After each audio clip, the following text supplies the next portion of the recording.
बहुत चिल्लाने लगे तो हम थोड़ा डर गए कि कैसे ऑपरेशन होता है। ऐसे तो ऑपरेशन बहुत दर्द करने लगा, एकदम छटपटाने लगे जैसे कोई नस जैसे काट रहे हुए या फिर खींच रहे थे। बहुत चिल्लाए। इसमें आपके माध्यम से हम सरकार को घेरना चाहेंगे, क्या ऐसी स्वास्थ्य व्यवस्था हमारे राज्य में नए महागठबंधन के सरकार में अगर तमाम जनता को मिल रहा है। हमारे हॉस्पिटल के प्रभारी और Khagaria civil surgeon doctor Amarnath Jha जो बयान दे रहे हैं, प्रभारी का नाम है मनीष कुमार, ये दोनों मिलके इस मामला को लिपापोती करने में पूरी तरीका से जोर लगाए। पेशेंट को यहाँ तक वो कहने के लिए आए हैं कि मीडिया में या फिर कहीं भी किसी तरह का कोई बयान नहीं। डॉक्टर बोले कि ऐसे में छोड़ छाड़ देंगे। यहाँ पर ऑपरेशन किया गया है होश में पेशेंट को रहते हुए, और पेशेंट जब इसका विरोध करना शुरू किया, वहाँ पर कुमारी प्रतिमा जी ने जब इसका विरोध किया तो एनजीओ का 4-5 स्टाफ मिलकर इनका हाथ पैर मुंह सब कुछ दबा के एकदम चिल्ला रही है, फिर भी उसको जैसे मन वैसे अपना वो ऑपरेशन करने में सफल। नमस्कार, मैं रणधीर कुमार, आप देख रहे हैं इंडिया सच टेक न्यूज। जो ऑपरेशन के दौरान मुंह में रुई ठूस कर या तो जो भी कहें बिना इंजेक्शन का जिसका ऑपरेशन किया गया था, दोस्तों हम उसी के घर के पास हैं। तो आइए हम आपको उनसे बात कराएंगे क्या क्या हुआ था, क्या सच्चाई घटना है। तो चलिए हम आपको बात कराते हैं। ठीक है, क्या नाम है दीदी आपका? कुमारी प्रतिमा। कुमारी प्रतिमा, घर कहाँ हुआ आपका? अलौली। जिला कौन सा है आपका? अलौली जिला खगड़िया। खगड़िया जिला है। कितनी तारीख को ऑपरेशन हुआ था आपको? 12 तारीख शनिवार शाम में। बंदे खैर को ऑपरेशन करवाए थे? हाँ। तो ऑपरेशन जब किया था तो बेहोश किए थे डॉक्टर साहब की? नहीं किए थे। तो किस तरह ऑपरेशन किए? जैसे कि बाहर में 2 सुई दे दिए दोनों हाथ में जी। उसके बाद आधा घंटा बाद अंदर ले गए तो 4 बेड लगा हुआ था, उस पे 3% सोई हुई थी।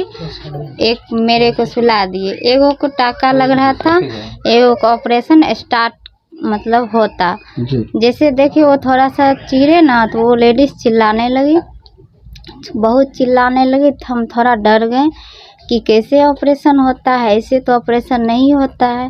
फिर हमसे बर्दाश्त नहीं हुआ, उस वहाँ पे स्टाफ था, उससे बुलाया कि सर इधर आइए। तो वो आए, बोले क्या दिक्कत? हम बोले वो क्यों रो रही है, क्यों चिल्ला रही है? तो बोले उससे आपको क्या मतलब है? हम बोले नहीं, हमको जानना है, मेरा भी ऑपरेशन होगा, कहीं मेरा भी तो इस तरह से नहीं कीजिएगा, ऐसे में तो मर ही जाएंगे। तो बोले कि नहीं आपको कुछ नहीं होगा, वो नशा गुटखा करती थी इसीलिए उसको ऐसा हो रहा है, आपको कुछ नहीं होगा। हम बोले नहीं होगा ना, तो बोले नहीं होगा। मतलब उसी में जो मैडम ऑपरेशन कर रहे थे? नहीं, जो डॉक्टर ऑपरेशन कर रहे थे वो कर रहे थे, वहाँ पे जो 2-3 स्टाफ थे खड़े, वो उनको बुला के हम ये सवाल किए तो वो बोले ऐसा आपके साथ नहीं होगा, वो नशा गुटखा करती थी इसीलिए उसके साथ ऐसा हुआ है। हम बोले कोई बात नहीं, मेरे साथ नहीं होगा। बोले नहीं दीदी आपके साथ नहीं होगा। तो फिर उसका जब हो गया वो छटपटाती रही, ऑपरेशन हो गया। जब डॉक्टर मेरे पास आए कोई क्रीम लिए लगा दिए, उसके बाद फिर स्टार्ट जैसे कोई चाकू जैसा कुछ था लिए तो हम हाथ पकड़ने का कोशिश किए, ऐसे बोले हम नहीं देंगे करने के लिए, पहले सुई दीजिए। बोले सुई दे? हम बोले हाँ ऐसे देख रहे हैं, सब कुछ जान रहे हैं, ऐसे ऑपरेशन कीजिएगा? बोले क्या तो तुम ज़्यादा जानती हैं? हम बोले हाँ हम जानते हैं ऑपरेशन कैसे होता है, क्योंकि इससे पहले भी मेरा हो रखा है अपेंडिक्स का ऑपरेशन, हमको पता है कैसे ऑपरेशन किया जाता है, कैसे महसूस होता है। तो बोले ओ जानती है ना? बोले हाँ। तब पर भी मेरा बात नहीं माने और स्टार्ट कर दिए चीरा लगाना। जब थोड़ा सा चीरा लगाए तो हम उतना दर्द नहीं हुआ, बर्दाश्त कर सकते थे, किए। जब अंदर चीरे तो बहुत दर्द करने लगा, एकदम छटपटाने लगे जैसे कोई नस जैसे काट रहे हुए या फिर खींच रहे थे। बहुत चिल्लाए तब बहुत चिल्लाने लगे।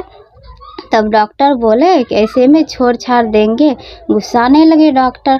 तब 4-5 आदमी आए, वहाँ पे जो स्टाफ थे सब कोई हाथ कोई पैर पकड़े। उसके बाद डॉक्टर गुस्से में सिलाई उलाई गुस्से में किए और बोल रहे थे ऐसा पेशेंट को तो छोड़ ही देना बेहतर है, इतना चिल्ला रही है। तो हम बोले दर्द होता है तो चिल्लाएंगे नहीं तो क्या हंसेंगे क्या, ऐसे करते क्यों हैं ऑपरेशन? तो भी कुछ नहीं बोले, वो उनका जो काम था करते ही रहे। अभी आपका स्वास्थ्य कैसा है, तबीयत कैसा है अभी आपका? अभी ठीक है, लेकिन दर्द होते रहता इलाज है। अभी कहाँ से करवा रहे हैं? इलाज कहाँ, वही दवाई खा रहे हैं जो डॉक्टर लिखे थे, दर्द वाला सुई सब है वही सब दे रहे हैं। कल की घटना एनजीओ के थ्रू ऑपरेशन सप्ताह में 2 दिन, ट्यूसडे मंगलवार और शनिवार का अलोली हॉस्पिटल में होता था। ठीक, तो उसी दरमियान आशा हमारे पेशेंट को लेके हॉस्पिटल गया ऑपरेशन कराने के लिए, जहां पर 30 महिला ऑपरेशन कराने के लिए वहां पे पहुंची हुई थी। बिना एनेस्थेसिया का ऑपरेशन वहां पे 23 महिलाओं को किया गया है। तो अभी इसको हम सीधा रूप में ये कहना चाहेंगे कि ये हॉस्पिटल प्रभारी के साथ साथ खगड़िया सिविल सर्जन के मिली भगत से वो एनजीओ मनमानी कहिए या फिर लापरवाही तरीका से पेशेंट को जानवर समझते हुए उनके साथ दुर्व्यवहार करते हुए जिंदा में पोस्टमार्टम करने का काम किया। ये सिर्फ कहने के लिए है कि बिन भोत किए या फिर बिन सुन किए ऑपरेशन कर दिया, ये सिर्फ कहने में आसान है। आप लोग को भी मालूम होना चाहिए कि अगर मान लीजिए आपके सामने में हमारा सिर्फ ब्लेड से हाथ अगर चीरा जाएगा तो उसमें लोग छटपटाने लगता है, परेशान होने लगता है। यहाँ पर ऑपरेशन किया गया है होश में पेशेंट को रहते हुए, और पेशेंट जब इसका विरोध करना शुरू किया, वहाँ पर कुमारी प्रतिमा जी ने जब इसका विरोध किया तो एनजीओ का 4-5 स्टाफ मिलकर इनका हाथ पैर मुंह सब कुछ दबा के एकदम चिल्ला रही है, फिर भी उसको जैसे मन वैसे अपना वो ऑपरेशन करने में सफल रहा। ये कौन सा जिला में है? ये खगड़िया जिला में अलोली प्रखंड है, वार्ड नंबर 8 है, नगर पंचायत अलोली का। क्या चाहते हैं आप क्या चाहते हम इसमें हम ही नहीं, ये मामला जो हम देख रहे हैं आप ही के पोर्टल और न्यूज के माध्यम से पूरा देश इस विषय पर बहुत निंदनीय प्रकट कर रहा। इसमें आपके माध्यम से हम सरकार को घेरना चाहेंगे, क्या ऐसी स्वास्थ्य व्यवस्था हमारे राज्य में नए महागठबंधन के सरकार में अगर तमाम जनता को मिल रहा है, और क्योंकि हमारे जितने भी बंध्याकरण कराने वाली महिला थी हमारे क्षेत्र में, आप घूम के देखिए सभी में भय का माहौल है। इसमें हम यही चाहते हैं, ऐसे एनजीओ का तो सुने हैं अनुबंध रद्द हो चुका है, लेकिन उस एनजीओ के माध्यम से जो डॉक्टर बंध्याकरण करने के लिए आए हुए थे, वैसे एमबीबीएस डॉक्टर को लाइसेंस रद्द किया जाए और उस पर कानूनन उचित कार्रवाई होना चाहिए, ताकि इस तरह का लापरवाही फिर कभी भी नहीं किया जा सकता। हॉस्पिटल का पदाधिकारी भी तो इसमें जिसका जिम्मेवार होगा। मूल्य रूप से हमारे हॉस्पिटल के प्रभारी और Khagaria civil surgeon doctor Amarnath Jha जो बयान दे रहे हैं, प्रभारी का नाम है मनीष कुमार, ये दोनों मिलके इस मामला को लिपापोती करने में पूरी तरीका से जोर लगाए हुए हैं। कुछ पेशेंट से हमने मिला, वो सब पेशेंट को यहाँ तक वो कहने के लिए आए हैं कि मीडिया में या फिर कहीं भी किसी तरह का कोई बयान नहीं देना। यानी खुला धमकी दिया गया है। खुला धमकी ही इसको हम समझेंगे, धमकी इस रूप में दिया जाता है एकदम प्रलोभन देते हुए, कोई बयान नहीं दीजिए, एकदम जवाब दीजिए, सब कुछ ठीक रहा। लेकिन सब पेशेंट तो नहीं मुकर सकता, जो दर्द सहा है, जिनको मालूम है। मान लीजिए अभी मुकरने से जो 1-2-23 के साथ हुआ, आने वाला समय में पूरे बिहार में इस तरह का घटना ना हो, देश में इस तरह का घटना ना हो, इसके लिए हम लोग सरकार से और स्वास्थ्य मुख्य सचिव स्वास्थ्य मंत्रालय में बैठे हुए जो पदाधिकारी जो मंत्री लोग हैं, उनसे हम इस मामले पे कड़ी कार्रवाई करने का मांग करते हैं। आप पेशेंट को क्या? हम पेशेंट के भाई हैं, ठीक है। प्रतिमा कुमारी प्रतिमा जो मेरी बहन हुआ जी, मेरी बहन जो जैसे कि ऑपरेशन हुआ, ठीक है, तो हम यही चाहते हैं कि जो मेरी बहन के साथ वो किसी भी बहन के साथ नहीं ऐसा होना चाहिए जी।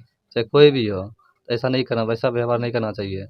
ये तो ऐसा नहीं कि आदमी को जिंदा में ये मतलब कि उसको पोस्टमार्टम किया जा सकता है। ऐसा लग रहा है बिहार का स्वास्थ्य व्यवस्था बहुत खराब लग रहा है, ऐसा नहीं होना चाहिए। जहाँ माननीय तेजस्वी यादव जी ने डॉक्टरों को स्वास्थ्य के लिए 60 दिन का मोहलत दिया था कि बदलने के लिए, कहीं न कहीं डॉक्टरों की रवैया उल्टा भारी पड़ रहा है। इस पे क्या कहना है? तेजस्वी यादव से क्या कहना चाहेंगे आप?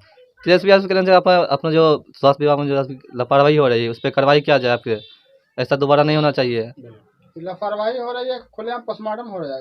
अब लापरवाही जानवर बैल बकरी को ना होता है। आप लापरवाही मानिए या खुलेआम जो भी समझिए आप, वो डॉक्टर जो भी किए हैं, बस इस पे हम लोग को कार्रवाई चाहिए।